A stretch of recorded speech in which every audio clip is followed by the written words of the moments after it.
Good morning, everyone, wherever you are in the world. Happy Shochu'sday. It's the 50th edition of the Shochu'sday Hour. I'm your host, Christopher Pellegrini. With me, as always, is Stephen Lyman. Both of us reporting live from various locations in Japan. Good morning, Stephen. Good morning, Christopher. So you're having Christmas in May. I That's quite a am. mug. I don't know why I decided on this. I come back to this one every once in a while. It does the It is trick. a it is a holiday. It's Golden Week, right? It's actually here in Japan. It is Cinco de Mayo. It is Cinco de Mayo as well in Japan. In Japan, it is. Yeah, And there's that. many other Yep. parts of the world. 9 time zones to the left of us as well, I guess. It is the fourth in the evening for many of our viewers in North America. And so you have much to look forward to. I suppose we are drinking the wrong thing yet again. Should we be drinking Well, mezcal? I think there's well, we could be. I think coffee's good at this time for us. Let's stick with coffee. Yeah, Yeah, let's not mess with the formula. Okay, well, mezcal's hard to find here actually. it Have you is. noticed that? And so when I got my hands on a bottle, that's a special occasion drink. Now I guess Cinco de Mayo is technically a special occasion, and maybe I should be cooking Mexican food for dinner. So now I know what my dinner plans are. Yeah, that just changed the optics of the entire day for me. I'm surprised I didn't think about this before we started talking about it. Okay, well, anyways, it is the 5th of May in Japan, but it is Yeah, still Show Tuesday in other parts of the world. So let's focus on that, I suppose. And I don't know if let's just dive right into the booze news, I think. sure. Yeah, And got a I wanted pretty to, exciting announcement. yeah, Seems we like. got a couple of interesting things to talk about, and I think first and foremost we'll focus on something that's a little bit more trade focused. We actually heard about it on Instagram, but it is the launch of, I don't know, what would you call this? I guess we're gonna say it's the reform or the rebottling, repackaging of something that was kind of making some waves in Australia. You want to take us through this one, Stephen? Sure. So Suntory, who's better known for whiskey and canned highballs and things like that, had actually launched a line of Koyomi canned Chuhai in Australia, I guess a year or two ago, and they seem to be doing relatively well. And then they've now released an actual Honkaku Shochu. It's a barley shochu uh, for the Australian market. So export only brand from Suntory, which is not the company you would have thought would be making this first move into the Australian market, but uh, always good to see shochu expanding. Looks like good, friendly packaging. In fact, I don't see any kanji. Looks like there might be a little katakana on the label, if I can read that right. So yeah, we'll put that link in the show notes so people can read the article for themselves. I think any progress in export brands that are more consumer friendly is certainly a good thing for the industry. And don't know whether or not there's plans to take the Koyomi line to other countries, but it's in Australia now. So Yeah, that you're right. That's I think this is great. I love it that the big players are taking notice of Shochu. They're hedging their bets, making sure that they're in the game, they're in the conversation from the very start. I don't think there's anything bad that can come from that as long as they are attempting to push the story and the traditions and the quality that's inherent in Honkaku Shochu. Then I'm all about it. So good for them. Nice work, Suntory, I would say. yeah. And just like other parts of the world, it seems like the highball play is really going to be an easy one for people to understand. The shochu Mhm. highball being the chuhai thing, already huge in Japan, and going to be a logical extension of things moving overseas. And Koyomi was one of the first ones that we saw that really seemed to work well. There's another one in the States that I allegedly Mhm. uses shochu. I don't know a whole lot about it. I think it's called yatta. Yep, yatta. I don't know Started if by you. a gentleman in California, and I do not know the source of his juice, but it is a chuhai with shochu as the base, Mm-hmm. as far as I understand it. And I guess if you think about it, in the U.S., or I guess it was that now 2 summers ago when the hard seltzer had its day, right? Hard seltzer became all the rage. Still having Yeah. its day technically. Yeah. Yeah. And a shochu highball is essentially going to be a higher quality hard seltzer, right? Rather than Uh-huh. industrial ethanol as your base. Um, or I don't know, maybe they're using malt liquor to get around some of the laws. Um, the the making essentially the cocktail for a highball using shochu could be a nice play for more premium or more for a nicer experience maybe than a canned hard seltzer would give you. Yeah. I mean, it just depends on the any additives, I guess. I'm curious as to how pure these blends are or these mixes are. How do they I'm curious about how you make one of those, I guess. How much do you put in it to sweeten it and calm it? I don't know. I don't know how that works. I'd love to hear people's reactions to some of those drinks. I mean, have you had yatta? Have you had koyomi in a can? How was it? What was the price point Mhm. too? How expensive are these things? That's also very interesting to me. I'm sure that would be Sure. useful information to everyone. I mean, if you're counting calories, then a shochu highball is probably the additives notwithstanding, probably apples to apples going to be the way to go. But I don't know how people are making them. They might be pumping them full of sugar or other things or sugar substitutes that may tip the scale a little bit. Who knows? Anyways, that's very cool. A bunch of interesting rumblings going on Hmm. Hmm. in that kind of vein. Those new product categories and getting in on the hard seltzer bandwagon. Hard seltzer, of course, in the United States, really helping the craft beer industry to keep its numbers up. I think they were up by double digits last year, of course, for Hmm. off-premise consumption. And shochu highballs can definitely be a part of that. Sure, sure. Yep. And yeah, I think so. Anyway, good for Suntory, good for Koyomi, good for Australia.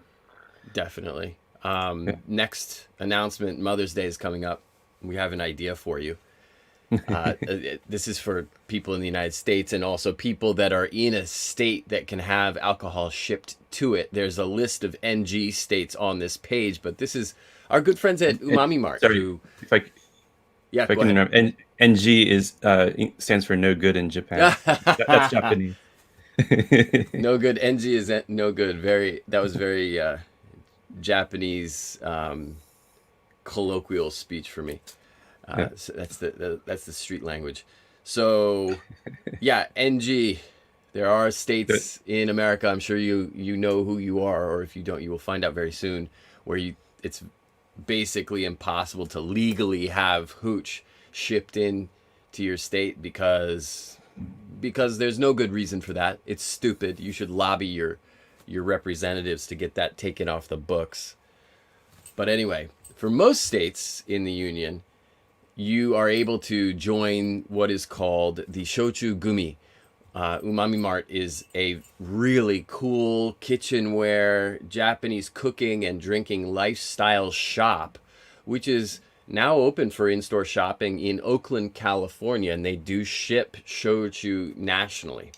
Now, if your mother is the type of person who likes to try new things, she likes to be on the bleeding edge of what's happening in any specific part of culture or life, then this Shochu Gumi, which meets quarterly, is a really good place to be, I feel.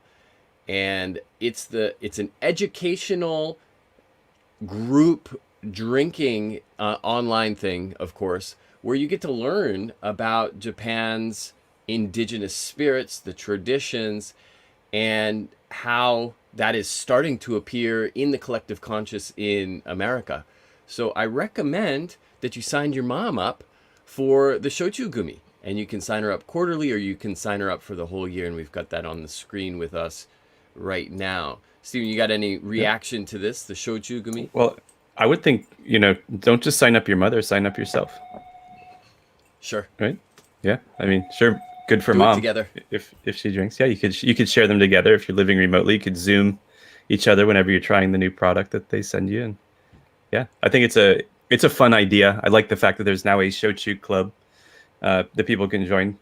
It's not exactly a wine of the month club because you're not getting 12 bottles of shochu a year, which might be a little bit heavy for some people. Sure.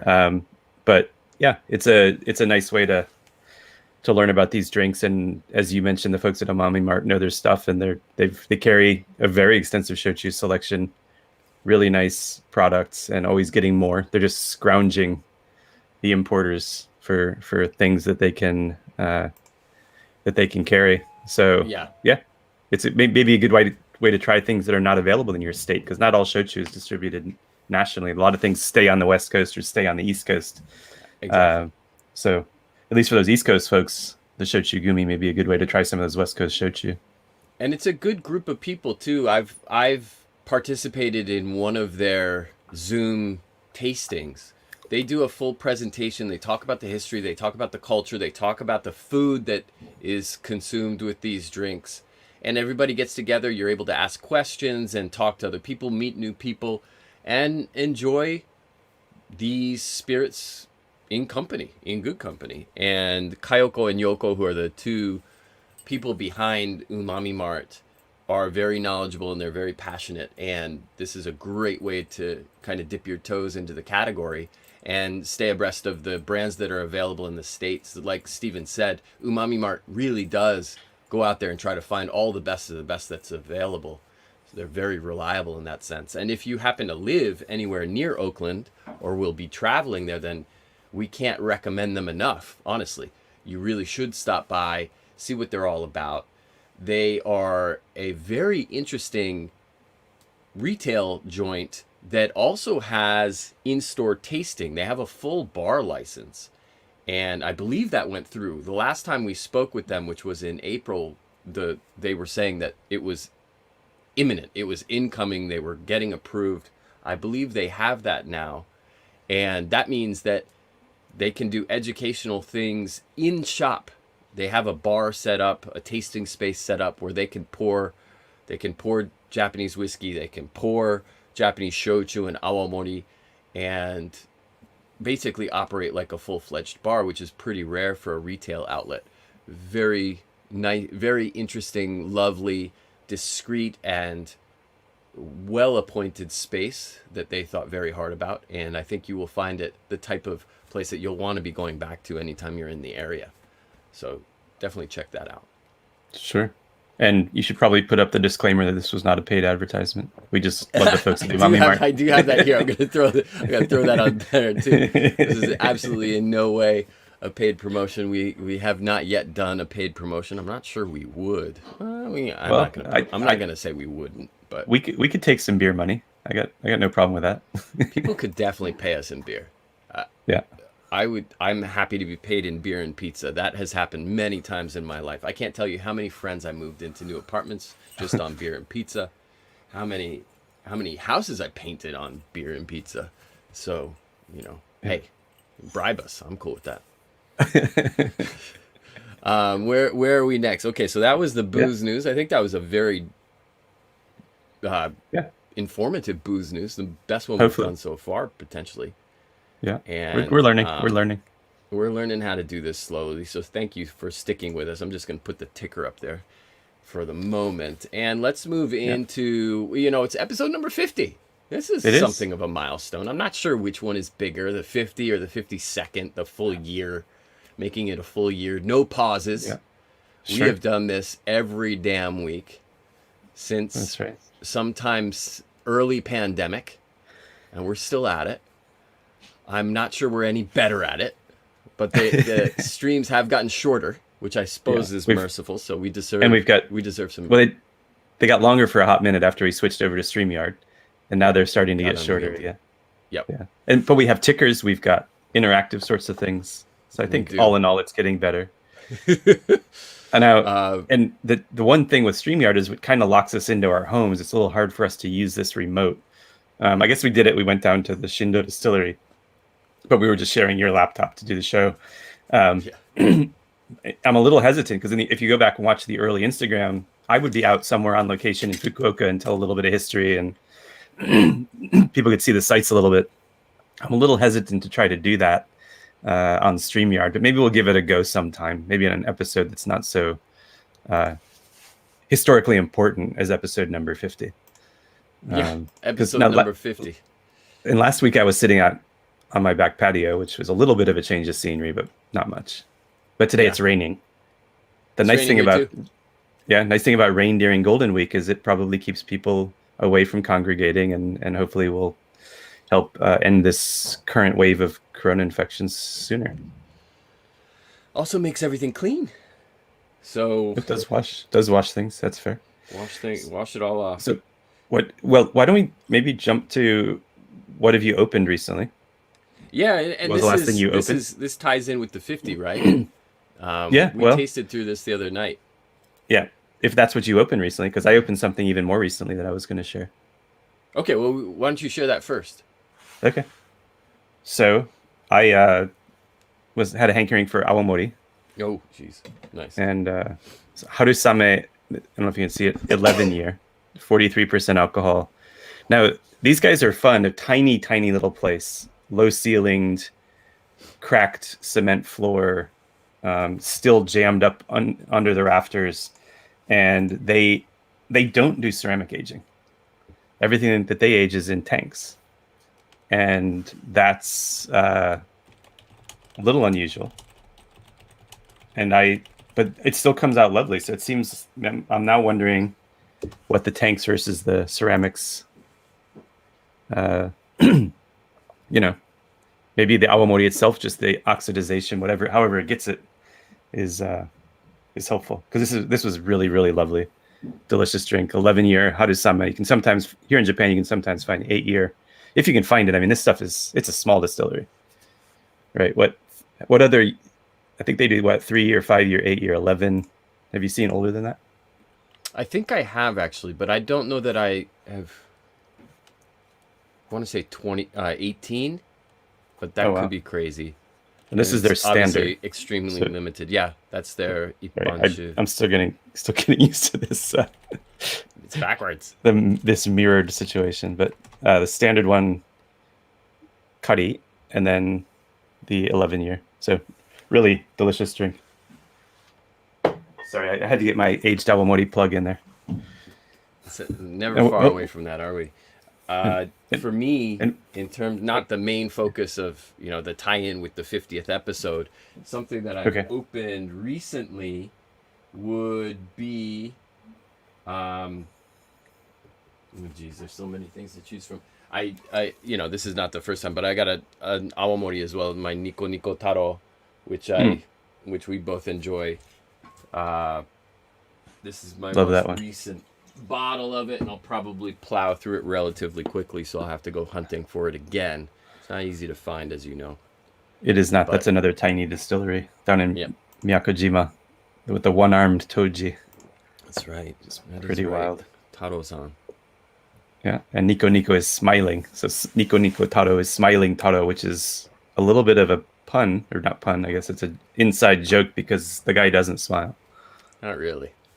Yeah. I met him at a wedding one time, and he had a great time, and I think he chuckled once without the corners of his mouth moving. But other than that, yeah. It reminds me a little bit of my sushi chef friend in New York. When you ask him to smile for pictures, he's smiling upside down. He kind of goes, yeah. It almost that's his smile. Yeah, like there's something like a type of thing. I don't know how it works. Yeah. But, no, that's to each their own. Niko Niko Taro, love it. I just wish I could get it more easily, so it ends up costing me too much to get it shipped here every time. Another, I guess, in line with the 50th, we were sent. And this is, again, not a paid promotion, even though it probably sounds like it. We were sent this Tokushu 50% alcohol Kokuto rum. And we cracked this one open a couple of nights ago and tasted it. This is from Tokunoshima, down in the Amami Islands. I'm going to pour it again just because, hey, it's Cinco de Mayo. And it's Shochu'sday. Now, this is not shochu, of course, but it's made right. from something that shochu is also made from, which is kokuto. However, there's no That's right. rice in this. This does not in any way attempt to present as a rice shochu. And That's right. it We haven't is, talked about as far as rum. we can tell, probably the same thing, or very similar to another rum that we've talked about before, and that is the Ruri Kakesu, which is bottled at 40%, and this one's 50, and this one is just more of all of that. It's a very interesting drink. 50% alcohol also doesn't appear to be cascaded. You can see it's essentially water white. So I think that's the other difference between the two. What does amuse me to no end. So this is Tokushu. It will be pronounced Tokushu, but it's SYU, right? And this is something that you will often see, especially on the romanization of the word shochu. You'll often see the SYU. In fact, that sometimes is spelled really strangely, isn't it? Don't they throw two Y's in there? It depends on which romanization style you go with, and I've seen SYOCYU for shochu before. I mean, I don't know who. I mean, I'm sure there are people somewhere in the world who see that and would pronounce it reasonably closely to how it's supposed to sound. But I'm sorry, where I'm from, that don't work. That's not SYOCYU is not really. It doesn't turn into anything. Siakyu? I'm not sure. Whatever. It's the wrong way to go. Yeah. For my eyes, anyway. Yep. But so, to all the shochu makers out there, if you're romanizing the SH or CH sounds, please use an H, not a Y. Use the modern Hepburn or whatever the government generally uses. They've kind of figured it out. They found the path of least resistance to getting gringos like ourselves to pronounce things close to how they're supposed to sound. You just have to remember that the vowel sounds are like a Romance language, essentially. Just pronounce them like you would Italian or Spanish, and then you're pretty close. But anyways, back to the Tokushu with an H. Yep. This is thick. It's got serious legs. It's viscous. Of course, it's got 50% alcohol. That's going to help. It doesn't present super...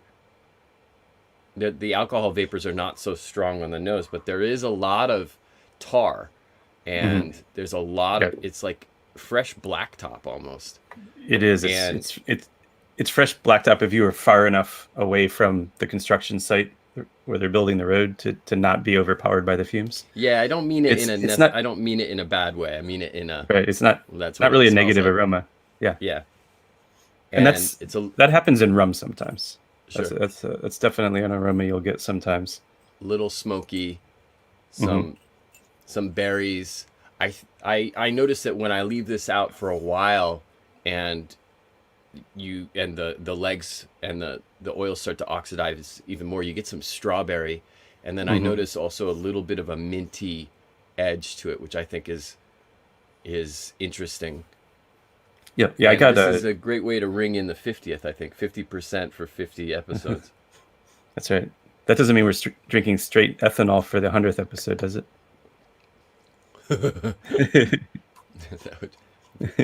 Maybe that's if one of us loses a bet. Maybe that's how it is. You rub a little bit of that on your gums and go to sleep. We've talked a lot about oxidation, and here's a question from the chat on Facebook. John there, thank you for your comment and question. It says, Stephen, I've heard that bourbon in ceramic bottles oxidize more. Perhaps it's the same effect for the shochu. Well, certainly there are shochu and awamori that you can buy in ceramic at liquor stores, as opposed to just aging in those vessels in the distillery. They are then bottled in vessels like that. And the example that we've used several times, of course, are the ceramics from Chuko. So this is going to allow for secondary oxidization. In fact, I filled this one with, and this is an experiment now. This is not the Chuko awamori. I finished this little guy. This is a 720 ml 3-year that I finished. And this is now, I'm secondary aging some soba shochu, because I'm really curious what's going to happen with soba shochu in ceramic. And so these little guys definitely help you do that, and you do get more oxidization than you would in glass. Yep. But home aging in clay is very cool. You should do it at home if you can get your hands on some unglazed clay, unglazed pottery, I suppose I should say. So yeah, and we learned recently actually the angel share on ceramic is actually not that far off from cask aging. We thought that part of the reason ceramics were used, besides the fact that barrel aging wasn't really a thing in Japan before whiskey appeared, was because there would be less angel share, but actually it seems like it can be around the same to the loss you might get from a barrel, depending on where the ceramic is within the warehouse. So that was an interesting revelation for me. I didn't expect that the evaporation would be similar. Yeah, that it is actually, that is kind of surprising. It just shows you how it's not porous. It's not like it's a leaking type of thing, but it is breathing to a certain extent. These amphorae are interacting. There's a UV interaction. There's also somehow oxidization. I'm not sure what the correct pronunciation is. I think I always said oxidation, but then I've started to see lots of extra I's and things in there adding syllables, and now I'm confused. So somebody sort me out. I would appreciate it. And I think I've always said oxidization, and then I've stopped recently because I've heard you say oxidation. I'm not sure which one's correct. They're probably annoyingly both correct now. Probably. Because, you know, you just get enough researchers in the academic literature using it wrong, and then there's a critical mass, and then all of a sudden starts hitting the different corpuses, and well, whatever. Right. Now I'm gonna try a little bit of this Kokuto rum in my coffee, but I'm not going to do it in a full cup of coffee. You know, another thing that, and I think this is worth mentioning, another thing that's very maybe different about this particular brand is that on the label they tell you some of the additives, and there are additives in this rum. And they say, of course, first and foremost is Kokuto, and then they have some aroma additive. There's tar. Is it tar? Some amino acids added. There are some sweeteners added, such as sorbitol, which we talked about briefly on the shochu versus Korean soju episode on the Japan Distilled podcast, which released last week. And so that's very interesting. I don't know how much those additives contribute to the body, but, and this is probably impossible to see, this is a really nice, full, heavy rum, which I think is a lot of fun. And I have no idea how much of that is due to the alcohol. I have no idea how much of it is attributable to the Kokuto and then the other additives. I don't know how those play in there as well. Amino acids. I mean, you're getting like, according to the, and they basically put a neck tag on it that has the complete, almost like FDA, nutritional breakdown. And this thing has vitamin B1, B2, vitamin C. It's got iron and calcium and like a bunch of other things in it. And I don't know where those things are coming from, but the amino acids might help. The Kokuto itself is going to have some minerality to it. So that's very interesting that those made it into the bottle. I'm guessing those vitamins are coming from the Kokuto. As we know, it's a very healthy sugar source relative to refined sugars. But it's interesting that they broke it down. I've never seen that on a spirits label before, where they've actually told you on there. What the nutritional value of this spirit nutritional is. values. Yeah, it was right on there like that. So and you know, except for the fact that they do add some sweetener, there would be probably very few residual sugars if it wasn't adulterated in that way. But it's an interesting drink. I kind of like it. I do too. It still has the funkiness of the rurikakesu, which we had reviewed on one of these episodes back on Instagram, and I guess somehow the distillery found out about it, and they were super excited because they're They have no marketing budget. They're off on a remote island off the coast of an island, Right. and they contacted us and were like, we'd like you to try something else, and they sent us this. They also sent us the new bottle of Rurikakesu, which also has the full ingredients list. Now it doesn't get into the vitamins and nutrients, but it does have some of these other additives to it, which we originally thought, because it was labeled as a spirits, that it was pure Kokuto rum, and we don't know from the previous formulation to the new formulation if they just changed the label to be more transparent, or if in fact they've changed the recipe to add these other things. Yeah, we'll have we to don't ask know about that, I guess. We will have to find out. But I love their stuff. It's so funky. The fact that we're talking about tar as a nice nice part of the expression just tells you how wild this rum is. But I definitely enjoyed it, and I think this is but I've a never great seen way it to commemorate the 50th episode. Yeah. Now, you know what I found?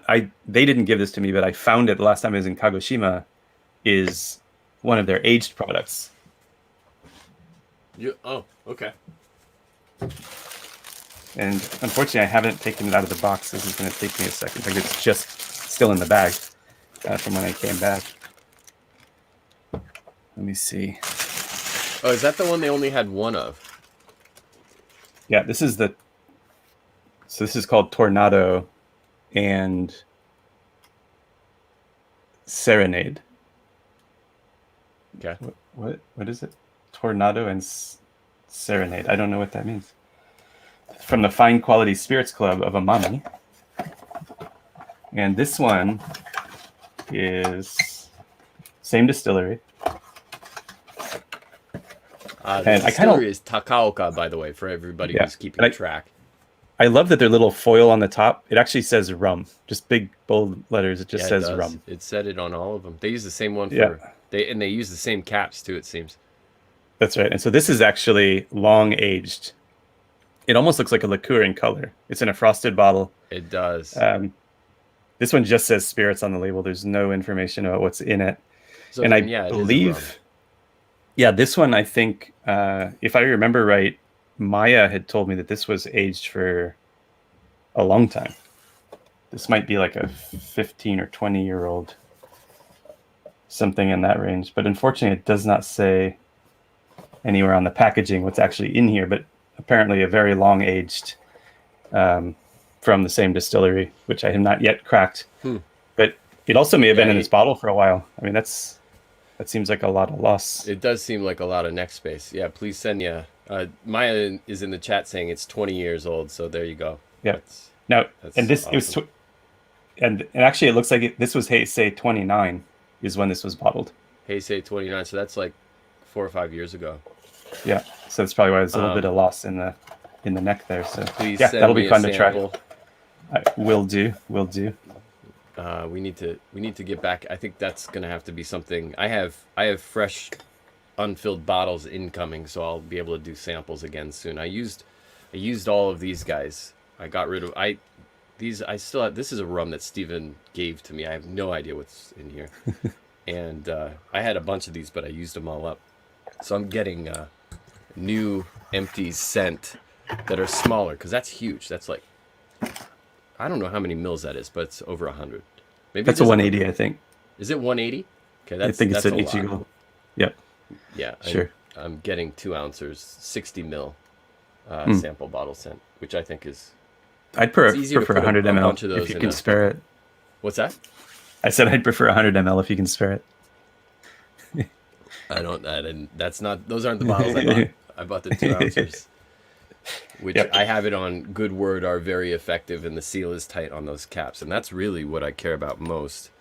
I don't like having to tape caps onto the bottle because they spin off so easily. Anyway, I think that's basically a wrap for this episode because we did what we came here to do, which is to commemorate the 50th with a 50% alcohol. And, of course, to shine a little bit more light and love on Takaoka, which is in Tokunoshima. They're a very small distillery that contribute to the Amami Shurui group, where they blend a bunch of distillates, shochu made from a few different distilleries into some of the main brands made by that larger distillery, and Yes, I guess stuff. in the States, to get a tiny taste of them, you would try the Amami brand, right? Because that's the collaborative brand, which is available in the States. I know it's available on the East Coast. I'm not sure about nationwide.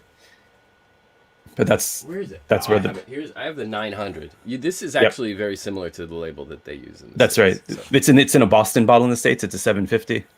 Okay. One of the squatties, the shorties. But yeah, nice drink. That's a blend of a number of different distilleries. Very, very sort of middle of the road Kokuto shochu. It is. It is. Yeah. It's a good starter Kokuto, I guess. I like it. Yep. So there's a little bit of Takaoka in that bottle. We have no idea what percentage.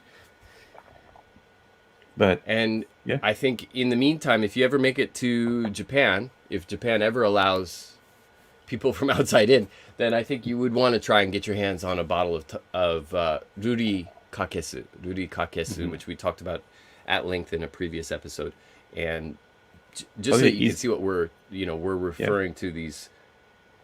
Easiest to find, but still not easy to find. It is not easy to find. I had to order my. Oh, that's not true. I bought the leftover bottles from the shop when it closed. But this.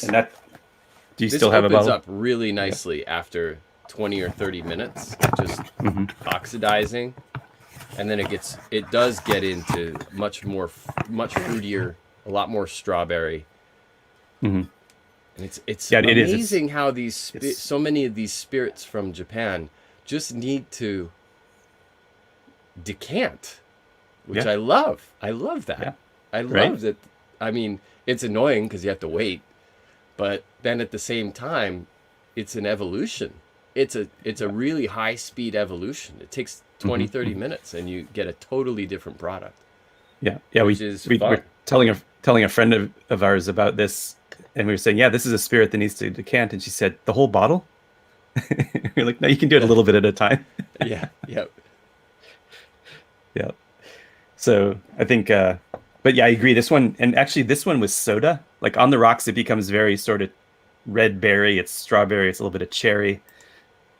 And if you do about a 50-50 soda mix, you're in the same territory. It's just a very, very refreshing drink. So you go from that tar on the nose when you open it to this fruity berry seltzer drink. If you know what I mean? It's such a transition. It's a cool spirit for sure. I'm sorry I only have one bottle. I'm not sure if we'll find this again. I think that's probably a safe unicorn. supposition. I don't think there's a whole lot of it kicking around. Yeah. All right. I think that's probably a wrap for the 50th episode. And the 51st, it's kind of the in-between episode. We're going to have to find something interesting to make it fun, because the 52nd is the celebration, the full year, the 1 year anniversary of, or the end of the first year, I guess we should say. The 1 year anniversary, I guess, is the 53rd episode. And we'll find something clever to do for both of those, all three of those. Thank you very much to everyone. Thank you, Stephen, for joining me for another Wednesday morning. Next Wednesday, we will be. Well, we're going to be we may be on the move shortly. No, it'll be 2 Wednesdays from now when we will be perhaps out and about. Absolutely. But that's right. It's been another good one, and everyone out there around the world, especially it seems a lot of folks are on Facebook for this. I don't know. We got to find how to boost our numbers on YouTube. But to all of you that are watching right now, wherever you are, happy Shochu'sday from both Stephen and I here in Japan, and the good folks in Tokunoshima. Very hearty and heartfelt kanpai.